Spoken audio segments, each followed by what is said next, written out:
2 ദിവസം ഫുഡ് കഴിക്കാതെ ഉറങ്ങാതിരിക്കുന്ന നിങ്ങൾ എന്ത് ചെയ്യും? ഇന്റർവ്യൂ വന്ന അത്ര സിമ്പിൾ ആയിട്ടുള്ള ഒരു ഇന്റർവ്യൂ ലെവലേ അല്ലായിരുന്നു. ഒരു 4 റൗണ്ട് ഇന്റർവ്യൂ,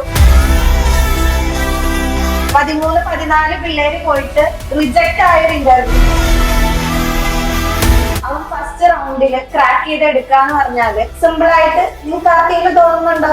ഞങ്ങളുടെ ഒരു വാശിയായിരുന്നു. നമ്മുടെ കോറിന് ഒരാൾ പ്ലേസ് ആയിട്ടില്ലായിരുന്നു, പക്ഷെ 14ാമത്തെ ആള് പ്ലേസ് ആയ ആ കമ്പനി. ഇത് ത്രൂ നമുക്ക് ബാക്കിയുള്ള സ്റ്റുഡൻസിന് ഇന്റർവ്യൂ അറ്റൻഡ് ചെയ്യാനുള്ള ഒരു ഓപ്പർച്യൂണിറ്റി ആ കമ്പനി നമുക്ക് തന്നു. ഇതെന്റെ ആദ്യത്തെ ഇന്റർവ്യൂ ആണ്. എക്സ്പീരിയൻസ് എന്ന രീതിയിൽ എടുക്കാൻ വേണ്ടി പോയതായിരുന്നു. കിട്ടുന്ന വലിയ പ്രതീക്ഷ ഒന്നും ഉണ്ടായില്ല. ഫസ്റ്റ് റൗണ്ട് എന്ന് പറഞ്ഞാൽ ആപ്റ്റിറ്റ്യൂഡ് ആയിരുന്നു. 14 ക്വസ്റ്റ്യൻസ്, 7 നമ്മുടെ ആപ്റ്റിറ്റ്യൂഡിന്റെ ലോജിക്ക്, 7 പ്രോഗ്രാമിംഗിന്റെ ഔട്ട്പുട്ട് ആണ് അവർ ചോദിച്ചത്. സെക്കൻഡ് റൗണ്ട് എന്ന് പറയുന്നത് 2 ചോദ്യങ്ങളായിരുന്നു, 2 കോഡിങ്ങിന്റെ ആയിരുന്നു. നമുക്കൊരു വലിയ ഇൻസ്പിറേഷൻ ആണ്. കണ്ടില്ലേ, ഹാർഡ് ആയിട്ടുള്ള ഒരു സിറ്റുവേഷനിൽ നിന്നാണ് അഭിരാമോയ സക്സസ് നേടി നോക്കിയത്. അപ്പൊ ഇതെല്ലാവർക്കും നിങ്ങൾ ലൈഫിൽ കൊണ്ടുവരാൻ പറ്റും എന്നുള്ളത് മനസ്സിലായില്ലേ? ഞാൻ പറഞ്ഞു, നമ്മൾ ഈ പ്രാവശ്യം ഉദ്ദേശിക്കുന്ന ജസ്റ്റ് പ്ലേസ്മെന്റ് അല്ല, ഹൈ പാക്കേജ് തന്നെയാണ്. അപ്പൊ നിങ്ങൾ എഫേർട്ട് ഇട്ടാൽ റിസൾട്ട് കിട്ടും. ഞാൻ ഓപ്പറേറ്റ് പറയാം, എഫേർട്ട് ഇട്ടാൽ ഉറപ്പായി പ്ലേസ് ആകാൻ പറ്റും.